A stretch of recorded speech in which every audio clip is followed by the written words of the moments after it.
చంద్రబాయి బోర్కర్ గురించి బాబా ఈ విధంగా అన్నారు. ఆమె నాకు గత 7 జన్మల నుండి చెల్లిగా ఉంటూ వస్తుంది. ఆ విధంగా నేను ఎక్కడికి వెళ్తే అక్కడికే వచ్చేది. ఒకసారి చంద్రబాయి పండరీపురం వెళ్ళింది. అక్కడ ఉండగా ఆమెకు ఒక వ్రతం చేయాలని సంకల్పం కలిగింది.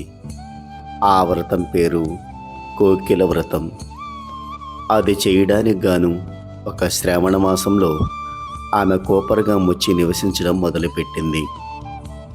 ఈ శ్రావణ మాసం అన్నది సుమారు జూలై ఆగస్టు నెలల మధ్య వస్తూ ఉంటుంది. అంతేకాక హిందువులకు చాలా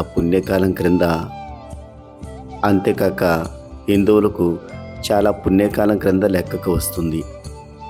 ఈ మాసంలో స్త్రీలు అనేక వ్రతాలు ఉపవాసాలు కూడా చేస్తూ ఉంటారు.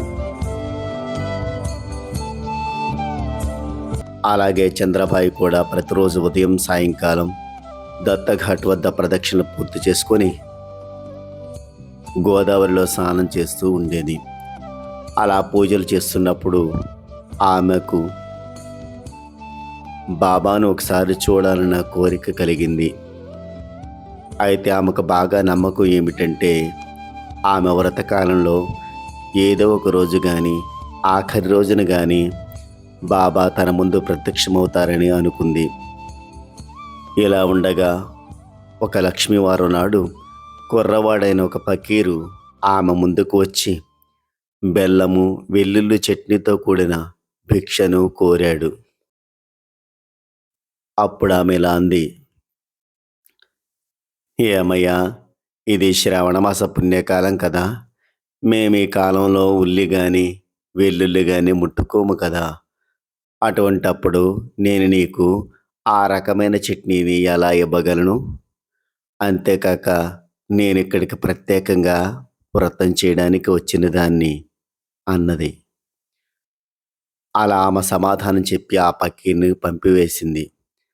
కానీ మనసులో ఎక్కడో అయ్యో, నేను ఈ పక్కీరికి ఏ రకమైన భిక్ష పెట్టలేకపోయాని అని బాధపడింది. కాబట్టి అటువంటి బాధ నుండి ఉపశమనం పొందడానికి గాను షిరిడీకి బయలుదేరింది. ఆమెతో పాటు అప్పుడు శ్రీమతి జోగ్ కూడా షిరిడీకి రావడం జరిగింది. ఇద్దరు ద్వారకామాయి చేరుకున్నారు. చంద్రబాయిని చూడగానే బాబా, ఈమె నాకు భిక్ష పెట్టడానికి నిరాకరించిన మనిషి. నేను బెల్లము వెల్లుల్లి చట్నీతో కూడిన భిక్షను అడిగాను, కానీ ఇప్పుడు నన్ను చూడ్డానికి షిరిడీ వచ్చింది అన్నారు. అది వినగానే చంద్రబాయికి ఆమె వ్రతం ఆఖరి రోజున వచ్చిన కుర్ర ఫకీరు బాబాయ్ అని తెలిసిపోయింది.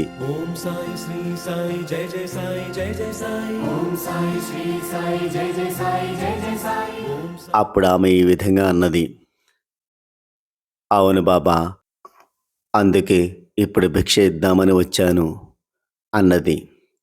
అయితే ఆమె అన్న మాటలు పక్కనే ఉన్న శ్రీమతి జోగ్కి సరిగా వినిపించుకోలేదు. ఆమె అప్పుడు ఈ విధంగా అంది, ఆమె మీ దర్శనాన్ని కోరి ఇలా వచ్చింది బాబా అన్నది. ఆ సందర్భంలో బాబా ఇలా అన్నారు, చంద్రబాయి నాకు గత 7 జన్మల నుండి చెల్లిగా ఉంటూ వస్తుంది అని. దీన్ని బట్టి మనకు తెలిసేదేమిటంటే సద్గురువును గుర్తుపట్టడానికి కూడా సద్గురు యొక్క కృప చాలా ముఖ్య అవసరం. ఆ కృప లేనిది ఒకవేళ అదే సద్గురువు మన ముందు వచ్చి నిలబడినా మనం గుర్తుపట్టలేము.